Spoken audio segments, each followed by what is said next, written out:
ಅಯೋಧ್ಯೆಯ ಮೂಲೆ ಮೂಲೆಯಲ್ಲಿ ಖಾಕಿ ಹದ್ದಿನ ಕಣ್ಣಿಟ್ಟಿದೆ. ಡ್ರೋನ್, ಸಿಸಿಟಿವಿ, ಎಐ ತಂತ್ರಜ್ಞಾನದ ಮೂಲಕ ತೀವ್ರ ನಿಗಾ ಇಡಲಾಗಿದೆ.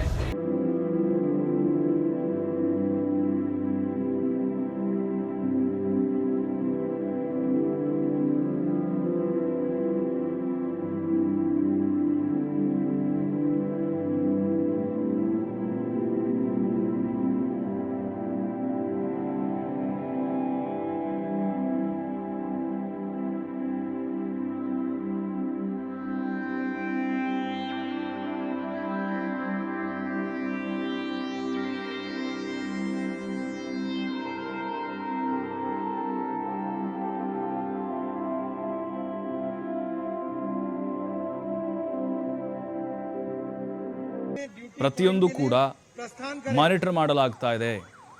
ಯಾವುದೇ ರೀತಿಯ ಅಹಿತಕರ ಘಟನೆಗಳು ನಡೀಬಾರದು ಅನ್ನುವಂಥ ಒಂದೇ ಒಂದು ಕಾರಣ. ಸುಮಾರು 2 ರಿಂದ 3 ಕಿಲೋಮೀಟರ್ ಈ ಒಂದು ಭದ್ರತಾ ಪಡೆಗಳನ್ನು ನಿಯೋಜನೆ ಮಾಡಲಾಗಿದೆ. ಎಲ್ಲ ಕಡೆ ಪೊಲೀಸರ ಚೆಹರೆ ಇರುತ್ತೆ. ಅದರಲ್ಲೂ SSF ಕಮಾಂಡೋವನ್ನು ಬಳಸಲಾಗಿದೆ. ಇಲ್ಲಿ CRPF ಕಮಾಂಡೋ ಇದ್ದಾರೆ. ಅಂದರೆ ಈಗ ಗರ್ಭಗುಡಿ ಇದೆಯಲ್ವಾ, ಬಾಲರಾಮನ ಪ್ರತಿಷ್ಠಾಪನೆ ಏನಾಗಿದೆ ಅಲ್ಲಿ ಆ ಒಂದು ಸೇನಾಪಡೆಯನ್ನು ನಿಯೋಜನೆ ಮಾಡಲಾಗಿದೆ. ಬಹಳ ಪವರ್ಫುಲ್ ಆಗಿರುವಂತಹ ಒಂದು ಸೇನಾಪಡೆ ಅಂದರೆ ತಪ್ಪಾಗಲಿಕ್ಕಿಲ್ಲ. ನೋಡಿ, ಈಗ ಅಲ್ಲಿ ಯಾವುದೇ ರೀತಿಯಾದಂಥ ಸಣ್ಣ ಅನಾನುಕೂಲ ಕೂಡ ಆಗಬಾರ್ದು. ಭದ್ರತೆ ದೃಷ್ಟಿಯಿಂದ ಐತಿಹಾಸಿಕವಾದಂಥ ಕ್ಷಣ ಈಗ ಬಂದೊದಗಿದೆ.